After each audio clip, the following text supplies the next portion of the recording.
Alright, it is December. It means I have to make Peseta cookies. This is everything we need to make Peseta bars. This is an amazing Italian cookie my grandmother used to make. It would only come out during Christmas. And it's really an incredible cookie. It only comes out like once a year because it's kind of hard to make. There's a lot involved. So you need a whole bunch of almonds. You need a lot of eggs, and you need the rind from the orange and the rind from the lemon. And then this is important. Dark chocolate, really good, makes this Peseta bar taste really good. So you need 3 bowls for this. You're going to need a bowl for the nuts, because you're gonna crush the nuts in different sizes. You're going to have some nuts that you're going to smash into dust, and some are going to be like 1/4, 1/8 inch pieces. And then you're going to have a bowl for all the liquids that are going to go in here. And then you need a real heavy duty bowl, like this one here. This is my mother-in-law's, she gave us. It's a real heavy duty bowl. It's big and it's strong. This dough, once you start making the cookie and everything, you start bringing everything together, it's a very, very hard dough to work with. It's really heavy. The dough itself is probably going to be like 10-15 pounds when you're done with this. So this is the start, and I will try to walk through the process as I go through making this amazing cookie. Alright, okay, I forgot to mention this when I was going through over all the ingredients in the beginning. You will need 1.5 cups of sugar as well. All the details of the recipe are on SpaghettiSauceMeatballs.com. That will help you. Okay, so another important note here is that the recipe calls for 1.5 pounds of almonds. And you will see here I have a 3-pound bag of almonds, which I'm going to weigh out my 1.5 pounds with this little weighing device here. We go ahead and get the bigger almond bag because we use other cookies that call for almonds, so it's cheaper to get the big bag. And there we have 1.5 pounds of almonds, ready to smash and roast and make yummy. Okay. Here we have our 1.5 pounds of almonds. We have our oven preheated to 300 degrees. We're going to roast the almonds. We get a nice roasted flavor for the almonds. It brings out some more flavor in the almonds. We're going to put them on a cookie sheet. Okay, spread them out as flat as you can, like this here. Okay, we're going to roast them like this in the oven for 5 minutes. And you're going to take them out, and then you're going to throw almonds at your son who's videoing. And then you're going to flip it over, if you can. You just want to try to flip them all over, then put them back in for another 4 minutes. So right now we're going to put these in here. And we're going to let them roast. Put it like dead center of the oven, okay? Alright. So, this is an important part about the cookie. You have to get the zest from the lemon and the orange. Okay, so you need a grater, and you'll need a butter knife, and you'll need your lemon and your orange. And you can't cheat and use the big holes. You got to use the small hole on the grater. Now, at first it's going to feel like nothing's happening because nothing's going to come down here. You're going to be going like this for a long time. Your fingers will get sore after a while. And make sure your fingers don't run along the grater. Okay. So as you do this, you're going to go through and just don't do this in one spot. Keep turning your orange around. Keep it moving, because all you want to do is get the outside, the very outside. Like if you look close here, you can get to that much yellow there, but you just want to get all this darker orange off. Just the very outside of the skin is what you're trying to get off. That's basically the zest, okay? Now you see it's all stuck on here, and if you look inside here, can you see that? There's a bunch in there. And what you do is you're going to scrape this off. And then you're going to go like this here to scrape this off. Go like that and tap it, and then you'll just keep going. And you'll keep doing that until you get all the skin off here and there. Okay, this has been roasting for 5 minutes. I just took it out of the oven. Now I'm going to flip. And the way you do this is you get this down on the side here, you scoot over, and you use your hand to help flip it. If you go like this, you can try it. You're just going to move them around. You really want to try to flip them. So you put your hand in there. You flip them. They won't be that hot. The pan will be hot, but the knuckles won't be too hot. Okay, so that's good. I'm going to go ahead and put that in for another 4 minutes. Okay.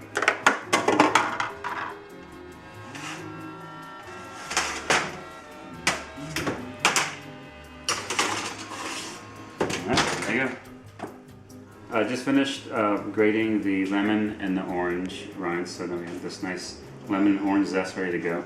Now I'm going to work on the chocolate bars. I've had these in the freezer. So this is frozen chocolate. And it might help if you keep your finger on the wrapper and not on here, because this will start to melt really fast. So what I'm going to do is, I have 2 other bars of this, and keeping them in the freezer so they actually stay frozen. And then now I use that small one for the lemon and the orange. I'm going to use this next hole here for the chocolate bar. And I'll go ahead and I'll just grate this until I work my way through all the chocolate. And you'll start seeing some good shavings coming down there. And you just keep going until you work your way through all 3 chocolate bars.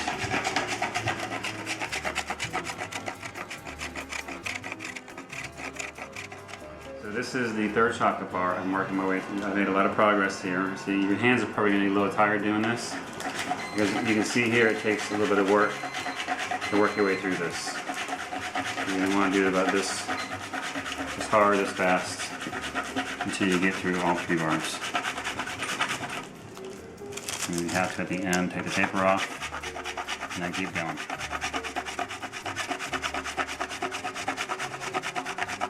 And you just stop. I'll figure that out.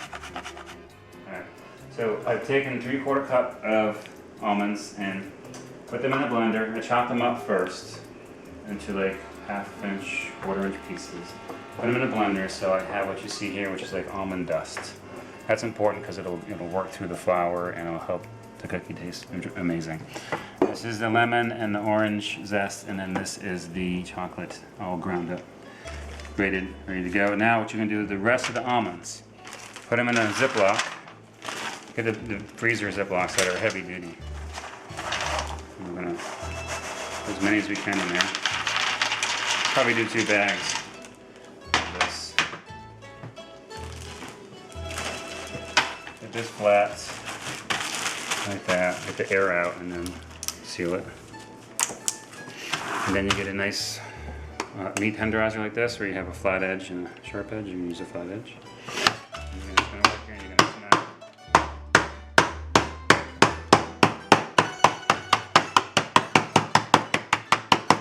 Okay, and you see here,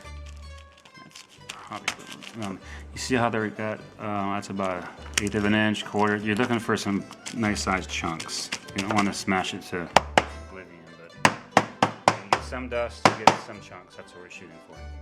I'm going to do this with all these, and I'll show you what it looks like when it's all done. Okay, I have everything prepared, ready to go here. I have 3 bowls. This bowl here is going to be the wet stuff, so we're going to put the eggs in here, the oil in here, and then the rinds from the lemon and the orange, and we're going to mix this up with an electric beater. Okay, and then over here, I'm going to take these nuts. I'll do that right now, as a matter of fact. These are the roughly chopped nuts right here that we did with the meat pounder to get a nice good consistency.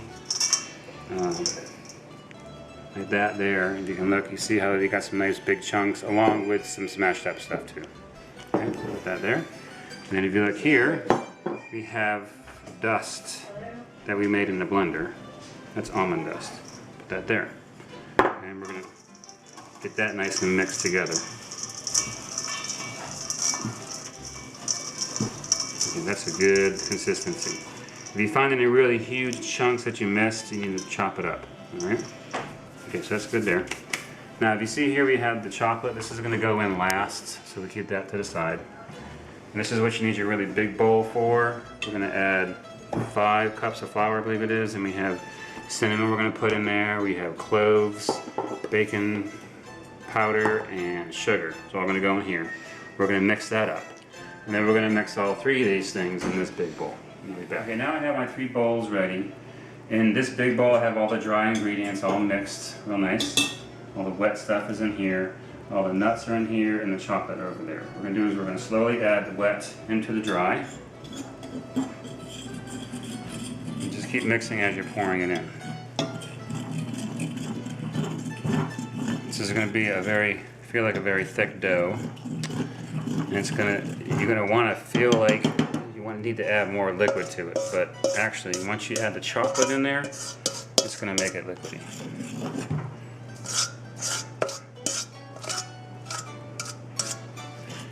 So we'll go ahead and mix this up here.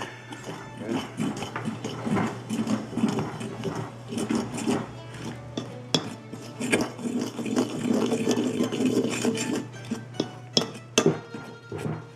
Get a flat part of your spoon here and mush it. You're gonna smash this down here in some areas where you want to get all the dry flour wet, and if it's not getting wet, you gotta press it down and mix it.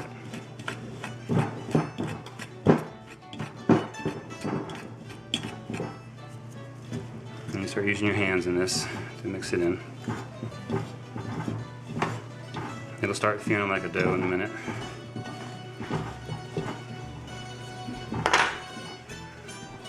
Okay, mix it all in there.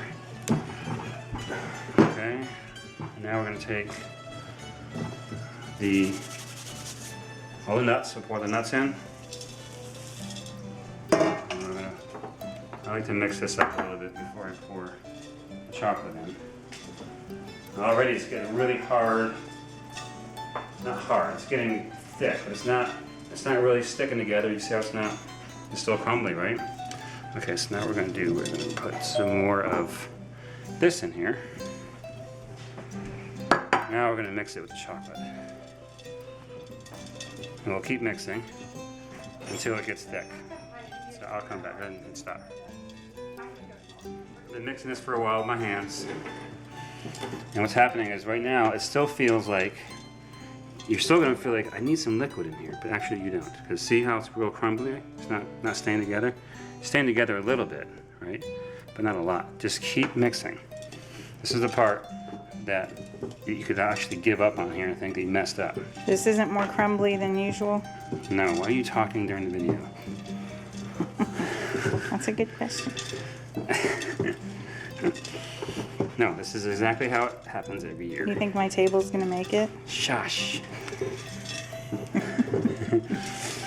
My wife, who never wants to be in the movies, is talking and wants to be in the movies. Okay, let's see here. Now we're getting there. This is starting to get... See how we almost got a ball right there? See that? See how that's starting to get doughy, and that's what you want. It just takes a while to get there. What's happening is all that chocolate that's in here is starting to melt because you're starting to get it warm by moving it around, and that's where you get your extra moisture from. And it makes it a real nice texture when you cook these because you don't get too much liquid in there. And you get a real nice crumbly crunch. Crumbly crunch? Is that a double something? So this is going to take a little while. This is the part that you got to get some muscle in there. What I'm doing is I'm folding it over, pushing it down really hard, folding it, pushing it, folding it, almost like you're kneading dough, but not quite. And this stuff is going to have the consistency of clay, like the real clay. That's hard and heavy clay. That's what it's going to feel like.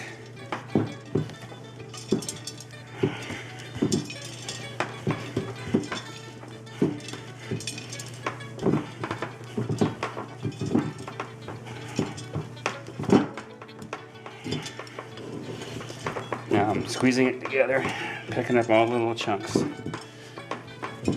You can even break it once and smush it together again.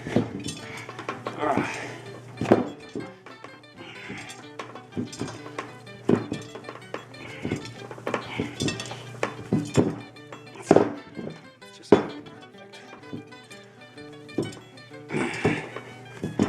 Now, this is, Grandma did this. That's pretty amazing. Because this is not really easy to do. They're using some muscle here.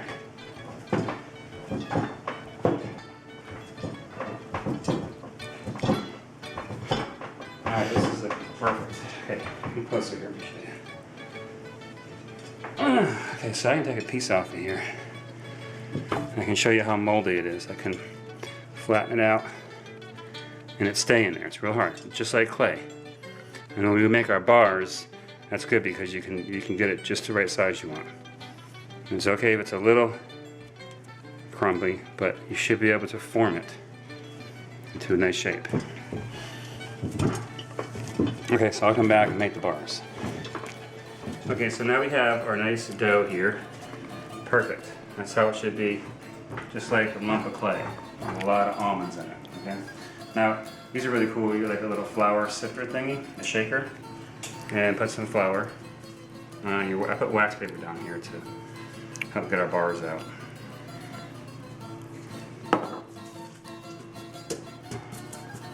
Okay. So I'll start taking a piece off. I'm going to form this into a long, skinny log. Okay. If you get crumbles that's coming off, that's alright. We'll pick that up later. Okay. Now, what's the size I'm supposed to do here, remember? 3 by 12 by 1/2 inch. Okay, I'm going for a 12-inch long by 3, so I'm gonna slowly work into that.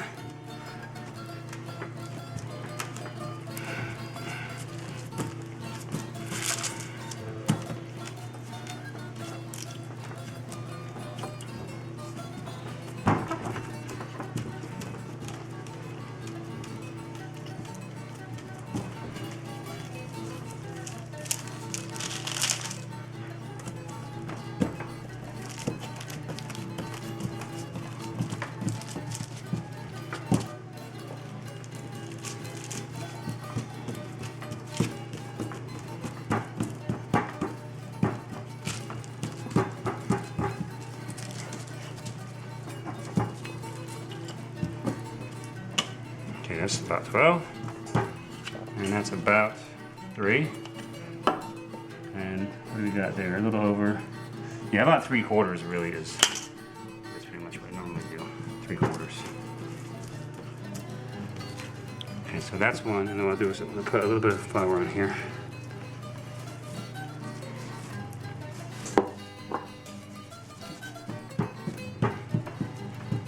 And we're going to flip it over.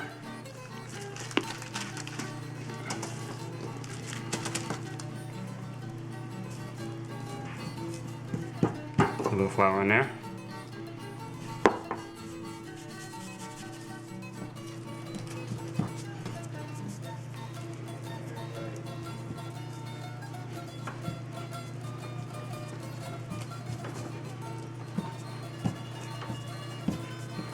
Okay, so that's one bar that's ready to go. And then we're going to get a knife and cut these at an angle to get our bars that we're going to cook.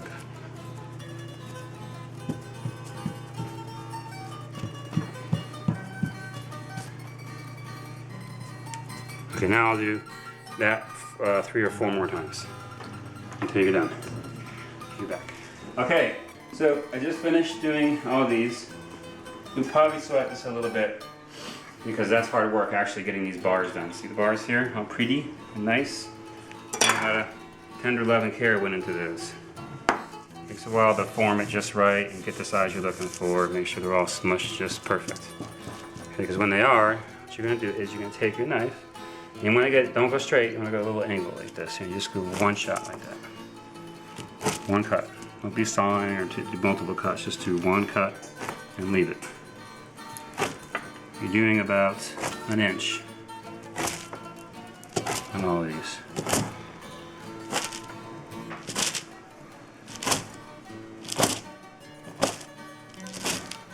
Okay.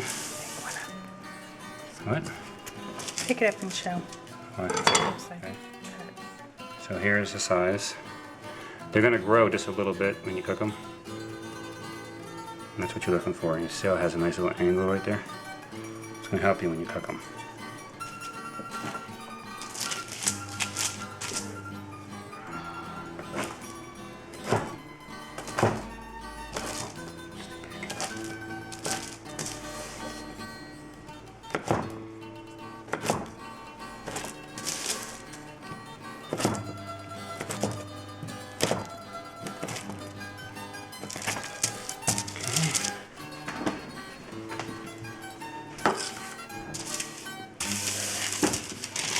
What's nice about the wax paper, you can move this around.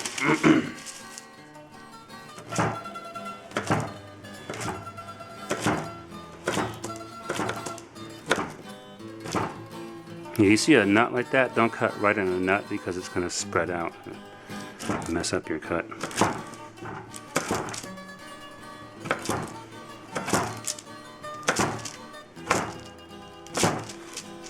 Okay, we are ready to bake. Now we're taking these nicely formed and cut cookies and we're putting them gently on the cookie sheet. And you should be able to fit 3 rows like I'm showing here. You want some space between them because you want the sides to get cooked.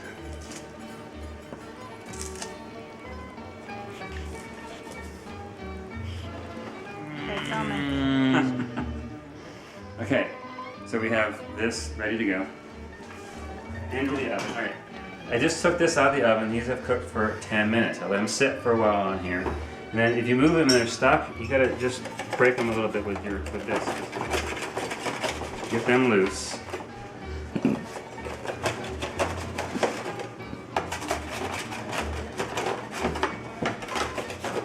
Okay, once they're loose like that, we're gonna try to get them up on their side, like this.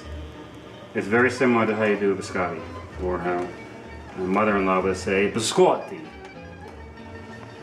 Okay, this one is falling apart just because it was stuck to the thing.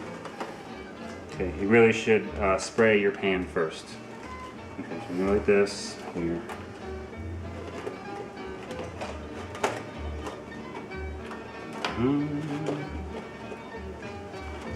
You don't go on the side, just flip them upside down.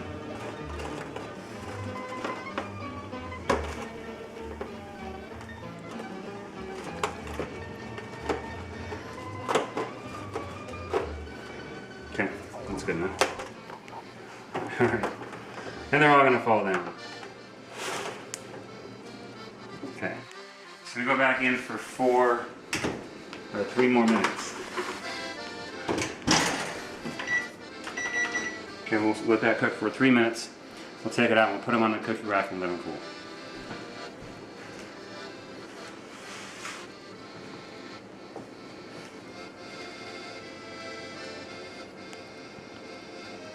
Okay, that's good. Wow, that's good. Okay, so you come in here and you find the whole milk. There it is, whole milk. Got it. Okay. All right, now we're gonna make the frosting. I still have some more cooking in there. You can see these have been cooked twice, like we talked about, 10 minutes, and then actually what I ended up doing is about 4 minutes after you flip them over. And now they're drying. These are really, really hot when you take them out, and they actually keep cooking after you put them on a cooling rack. So you don't want to overcook them. Now we're going to make the frosting. So you got confectionate sugar here. You have whole milk here. We're going to slowly pour in the whole milk and mix this in as you pour.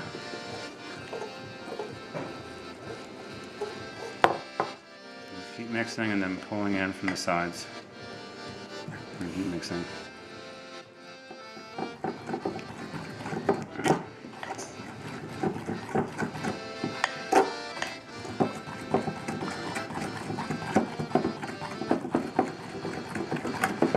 So the consistency you're looking at is something that's going to pour. So that pours. That's what we're shooting for. That's perfect because we can drip it over the cookies like this. See? I put wax paper underneath the cookies. Get it dripping. I actually like to go to angle. Go like this at an angle. It makes a nice design on the cookie.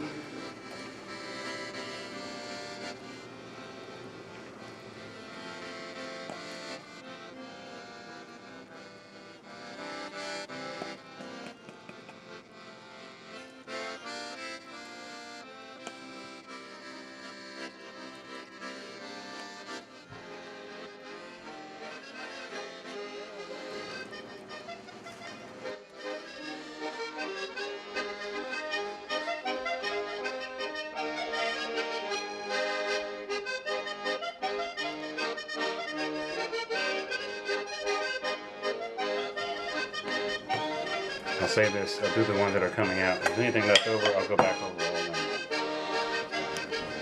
That's what I do with this. Now, this is a perfect cookie. Look, it has a nice texture here. I'm gonna break it. This might be too close. Huh?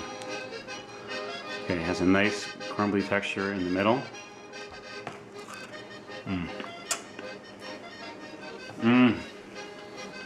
I can't describe how incredible this cookie is. You have to make them.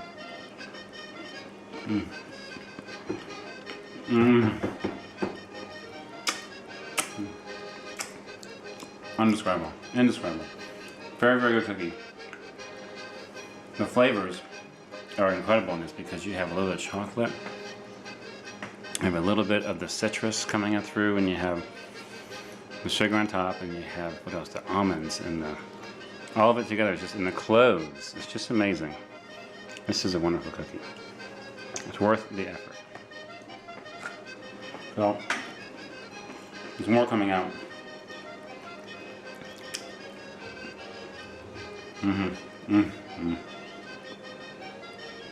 So good. I'm gonna finish getting them all frosted, and I'll put them on a platter and take a picture of that too, probably. Okay, that's it.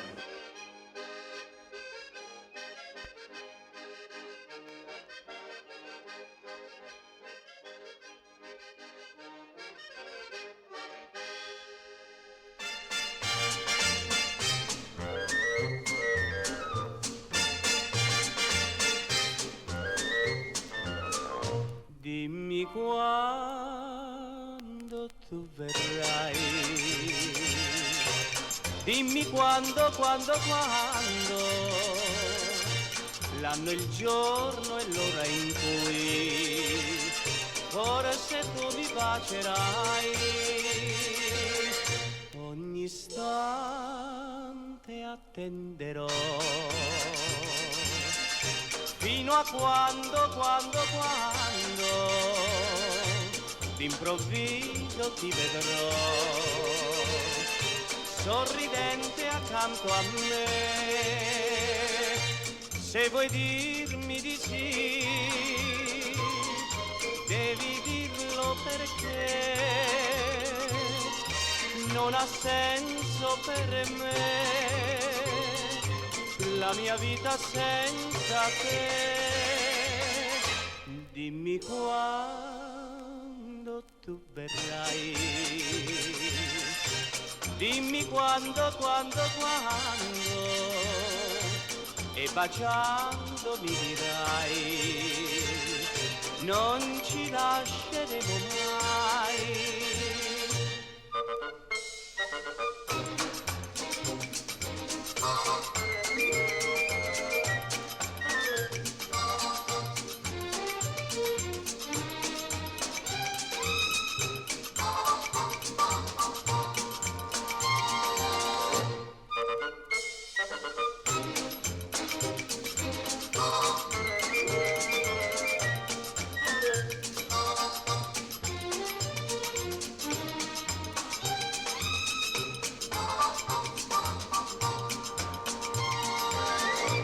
Se vuoi dirmi di sì, devi dirlo perché non ha senso per me la mia vita senza te.